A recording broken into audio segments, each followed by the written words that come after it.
नमस्कार, आपने देखना शुरू कर दिया है सबकी खबर और मैं हूं आपके साथ आयुष शुक्ला। मध्य प्रदेश में समान नागरिक संहिता यानी यूसीसी को लेकर बड़ा राजनीतिक और कानूनी कदम उठाया गया।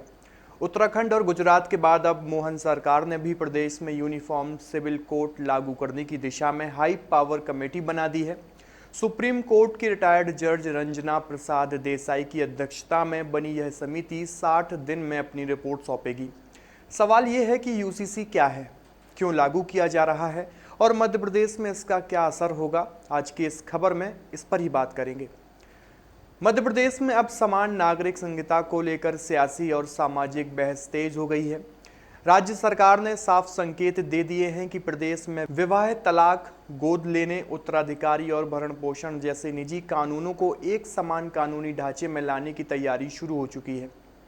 इसके लिए गठित हाई पावर कमेटी प्रदेश की सामाजिक, सांस्कृतिक और आर्थिक परिस्थितियों का अध्ययन कर इसे एक ऐसा प्रारूप तैयार करेगी जो सभी नागरिकों पर समान रूप से लागू हो सके।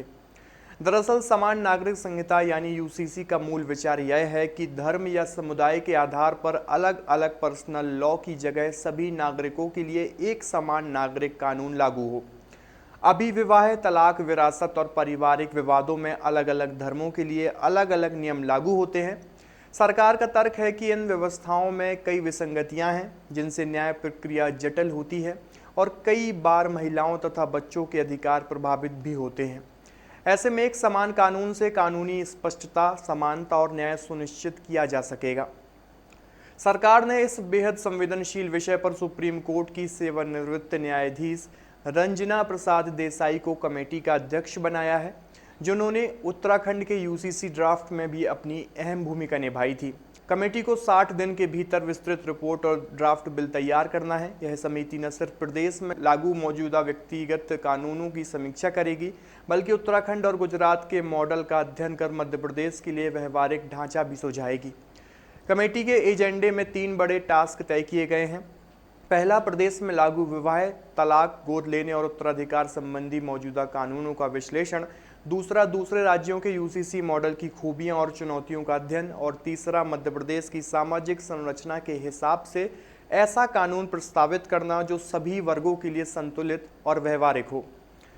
इस प्रस्तावित कानून में सबसे ज्यादा फोकस महिलाओं और बच्चों के अधिकारों पर रहेगा। सरकार का दावा है कि यूसीसी लैंगिक समानता को मजबूत करेगा और भरण पोषण, संपत्ति अधिकार, गोद लेने और पारिवारिक विवादों में एक समान अधिकार सुनिश्चित करेगा। खास बात यह भी है कि समिति लिव इन रिलेशनशिप के रजिस्ट्रेशन और उससे जुड़े अधिकारों, दायित्वों पर भी सुझाव देगी, जो इस ड्राफ्ट का बेहद महत्वपूर्ण और संवेदनशील हिस्सा माना जा रहा है। अब बड़ा सवाल है कि मध्य प्रदेश में यूसीसी लागू कैसे होगा। दरअसल यह प्रक्रिया कई चरणों में पूरी होगी। सबसे पहले हाई पावर कमेटी ड्राफ्ट तैयार करेगी। इसके बाद सामाजिक संगठनों, धार्मिक संस्थाओं, विधि विशेषज्ञों और आम जनता से सुझाव और आपत्तियां ली जाएंगी।